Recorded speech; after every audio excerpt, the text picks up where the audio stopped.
Am I the a-hole for not wanting to be my wife's backup plan? Original post. I, 34 male, wife 35 female. We have 3 kids and have been having marital problems for years. It reached a boiling point end of 2021 and we separated but got back together in 2022. Part of the condition of getting back together was that we attend therapy every 2 weeks for an entire year. We only ended up doing therapy for about 3 to 4 months, and my wife said she wasn't getting anything out of it. I didn't see the point in going so often. We both disliked the therapist, so I agreed, and we had noticed that things were getting better, so we were working on it on our own. The reasons we went to therapy and why we were having problems were A, she was not attracted to me at all anymore. B, she didn't want me touching her. She felt repulsed by my touch. I didn't want hugs/kisses/cuddling or any type of affection. C, she wants to explore her sexuality with other people, men or women. We've been together since our early teens and have only been with each other. D, she wanted to be alone. She had this feeling that she would be happier by herself. Things were getting better until a few days ago. I found an old confession she had written out from 18 years ago when a mutual friend kissed her. That was supposed to have been the entire story, but it details how much she liked the attention, and she actually pulled him into another room and kissed him. It didn't go any further than that, but I was still reeling. I asked her about it, and she said it was so long that she didn't really remember, but we're married and she's been faithful for the entire time, and we have a life together. I said okay, and it would take me a little bit to get over it, but our marriage wasn't in jeopardy and I just needed some time to adjust.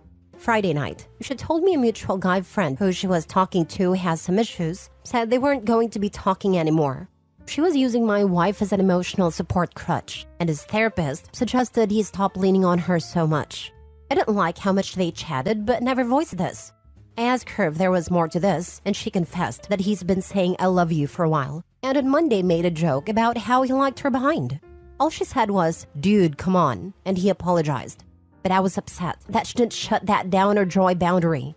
He was also asking her to hang out just the 2 of them, and she said no. Yesterday was a special anniversary for us and I wasn't in a good mood. We went for a walk and she kept asking me what was wrong, so I told her. I said, I'm upset about the cheating situation. I'm upset that you didn't set clear boundaries and shut his advances down sooner. And I'm upset that I keep planning for activities for anniversaries for years, and she couldn't be bothered to plan anything for today. As we were walking, I noticed she was starting to cry, and so we sat down on a bench. I asked her what was wrong, and she basically told me she still wants to explore things with other people. She likes the attention she gets from other men. She still wants to be alone, and she's still repelled by my touch, and has been pretending for a year, but doesn't want any physical affection from me whatsoever. She says she doesn't want to lose me or the life we've built, so we agreed to go back into therapy. But after thinking about it last night, I'm not sure if I want to continue. She's lied about so much, and I feel like I'm just her safety net. I'm waiting for her to decide to end the marriage because she wants to sleep with other people or just be alone, and I don't think it's fair for me to be a backup plan. I apologize for the length of the post, but felt full context was needed. Would I be the a-hole if I asked a divorce even though we agreed to go to therapy? Edit. For those people who have messaged me to ask, I'd like to clarify a couple things.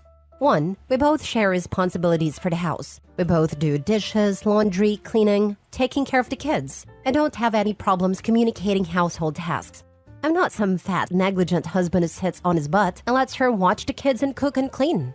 2. The reason I wanted to stop therapy with his therapist was my wife was chatting with a coworker and the message went inappropriate.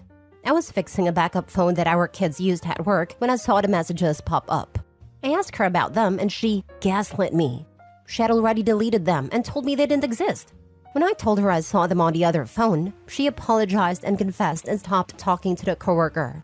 When I told the therapist this, she brushed it off and made it seem like it was my fault, and I realized she only had my wife's interest at heart and not mine.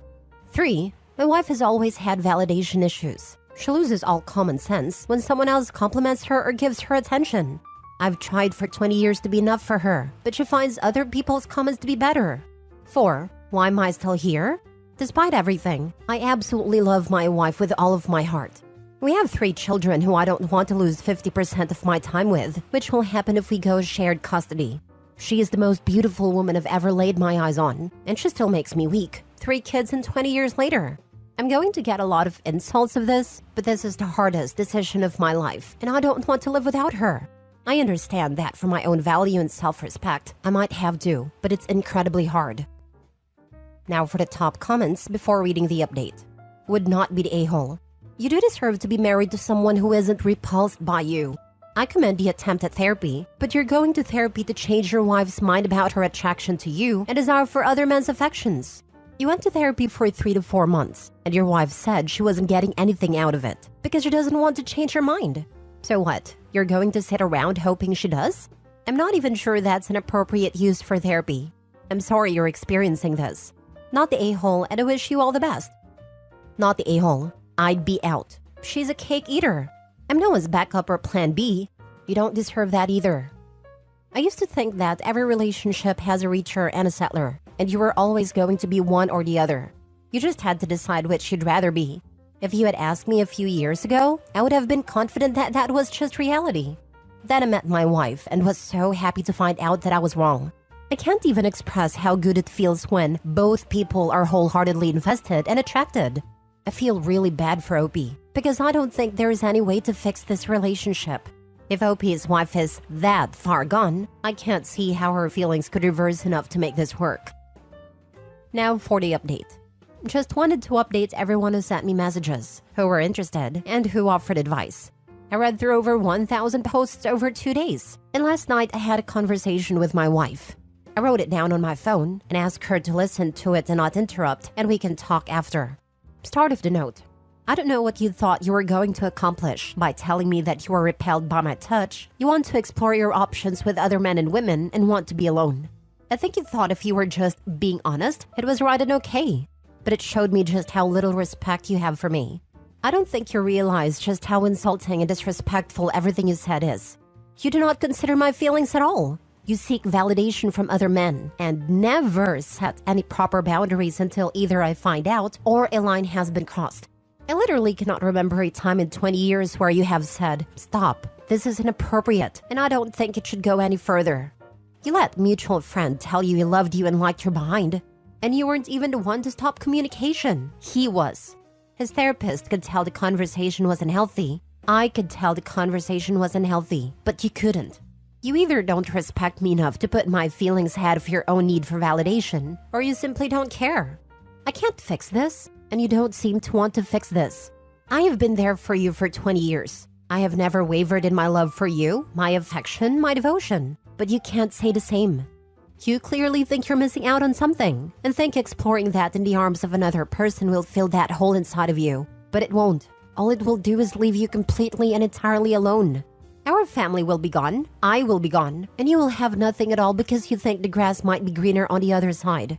I can't imagine a person who has a loving husband who cares for them, respects them and thinks the world of them, who has 3 beautiful kids, a great support network, good friends, and a loving family, that thinks if they abandon their entire life for some fleeting new experience, they will be fulfilled. You used me, plain and simple. I'm a safety net for you. You can spend all the time in the world trying to figure yourself out, and you'll have a safe spot to come home to. Not a partner, not someone you treat as a husband, but someone you lie to, lead them on, and take advantage of. I'm not a fallback. I am not a safety net. I'm a person who absolutely deserves love, touch, romance, and admiration. I deserve respect and reciprocation. I want to be clear that I absolutely think you not telling me about these issues and letting an entire year pass while letting me think things were improving and getting better is lying by omission. I will be attending therapy by myself to find out why I've been such a doormat, to figure out why I've tolerated such abuse and neglect from the person that was supposed to guard and protect me, who was supposed to share my life forever. I'm not at this time asking for a divorce, and provided you are not asking for one, things will need to move forward differently. You will need to attend therapy by yourself. After 6 months of both of us being in therapy, we can talk about doing couples therapy. You will stop seeking validation from other men. I do not want to police your conversations, but single men should not be people you talk daily with until you go through therapy and can clearly set boundaries and enforce them if they are broken. You have to win me back. You will have to woo me and get me to fall in love with you again. I expect romance and dates in our daily lives. The fact that I can't be romantic with you because you decided you didn't like it, but also decided that because you don't like romance, that I don't deserve it, is very selfish. I will not, under any circumstances, accept an open marriage. I don't ever want to hear of it again. I am not okay with you being with men or women other than myself. Asking for monogamy shouldn't be that big of an ask. And if that truly is a deal breaker for you, I understand. And we can divorce and you can pursue other people. I acknowledge that some of what I'm saying is demanding, but I'm standing up for myself and what I want. I deserve better and will not settle for just enough any longer. If anything I've said here makes you want to say you are done, we can separate and file for divorce. We'll sell the house and agree upon a 50-50 custody agreement for the kids. I will never use the kids to hurt you and will co-parent with you the absolute best of my abilities. Despite the harsh tone, I will still reiterate that I love you with all of my heart and want to spend my entire life with you, watching our children grow up together. But I will not be an afterthought anymore. I won't play second fiddle to an imaginary life you might want to pursue. End of note. One of the things she has always said to me when we have conversations is, I don't know if I'll ever be enough for you. She says this because she doesn't know if she can meet my expectations of what a good loving wife should be. I told her this time that, you may think you don't know if you can be enough for me, but right now I know I am not enough for you. We talked for a while, and she is going to therapy. We are going to work in our relationship. And while I know many, if not all of you think I should just divorce her right now, I can't just throw away 20 years without giving it my absolute all. I don't know if this will work out or not, but I thank each and every one of you for helping me find the strength to stand up for myself. It might not be the ending you wanted to see, but I am hopeful. Mate, I wish you all the best, but I would have divorce papers drawn up and ready to hand over at her at the drop of a hat. This dude is just too close to see it. The only avenue she has and will explore is cheating, if she doesn't want to lose the fallback option right away. The wife is not a loyal person or someone anyone sane wants around.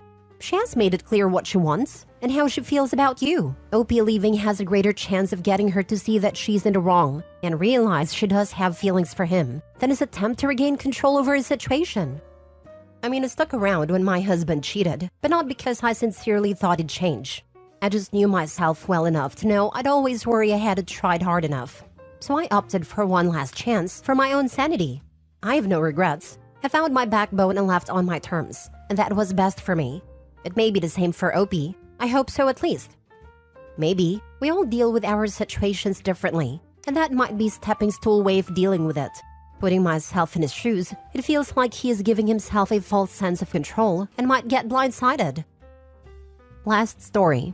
Am I the a-hole for ending things with a girl because she was sleeping with other people even though it was before we were exclusive? I, 32 male, am fairly happy with the life I've built for myself. My career, hobbies, and platonic relationships are more than enough to keep me happy, and don't actively look for relationships or intimate partners, even though I do hope to get married someday. Of course, sometimes people do come into my life and we date or sleep together, but it's not an obsession like I see with most of my friends. Then I met Helen, 28 female, at a party through mutual friends, and we really hit it off. I asked her out, and we had a great first date, and ended up sleeping together. Things seemed to move relatively quick from there. We saw each other about 5 times in a span of 2 weeks after our first date, all the while texting and even having an occasional phone call. I won't lie, I felt like I was falling pretty hard for this girl. She was everything I could have imagined wanting in a life partner. Intelligent, independent, passionate, and kind. Not to mention gorgeous. Well, it all went south last week when she asked me if I was seeing anyone else. I told her of course not, and that I don't sleep with multiple people at the same time. But then I wondered about her, and she told me she had been seeing 2 other guys, but she wanted to be exclusive with me. I asked her if she had been sleeping with them, and she said yes. She had even slept with both of them at least once since we started dating. Once I gathered my thoughts, I told her I didn't want to see her anymore. Here I thought the feeling was reciprocated, but I found out I was just one of a few items on the menu for her. She started to get upset and told me that since we hadn't discussed exclusivity, she didn't owe me anything and that it was the whole point of this discussion. I told her that while she didn't owe me it, the fact that she didn't stop seeing those other guys on her own volition showed that either she didn't feel the same way about me as I did about her, or we have totally different ideas around sex and intimacy. She said she had dated so many guys in the past who wouldn't commit, so she didn't want to end up alone if I wouldn't be exclusive. I could feel the hurt she had gone through when she said this, but I guess I don't understand. Why keep around casual partners if you want something serious? If she wasn't willing to take a risk for me and potentially get hurt because of her past experiences, I don't want to play the role of intimacy therapist. I didn't say this part to her though. So I told her my mind was made up, and she left in tears. Anyway, my friends pretty much dogpiled on me after hearing about it. They told me I was an a-hole and brought up a bunch of talking points about feminism and slut shaming. It seemed pretty unfair, since I never tried to make Helen feel bad about herself. I just didn't think we were compatible, and it seemed better to end it then and there. Now for the top comments. No a-holes here. You're allowed to end any relationship for any reason if you're not comfortable continuing it. She's allowed to sleep with whoever she wants, and she's not in an established, agreed-upon monogamous relationship. Moving forward, though, I would strongly recommend being very clear what your wants and relationship expectations are when you are dating, though, as expecting mutual exclusivity in a relationship when you have not discussed that expectation is just setting yourself and someone else up for a fall. Yeah, you should have had that talk with her after being intimate with her the first time to show you were serious about her and that you all having sex together meant something to you, and it means you don't sleep around. Why would she automatically know that about you if you had not stated that right away, when it doesn't mean the same thing to so many other men? She tried to tell you that. No a-holes here. She did nothing wrong, and you are entitled to end things if you want to. If only they'd had a conversation before sleeping together the first time. So many things can be solved or prevented with a conversation.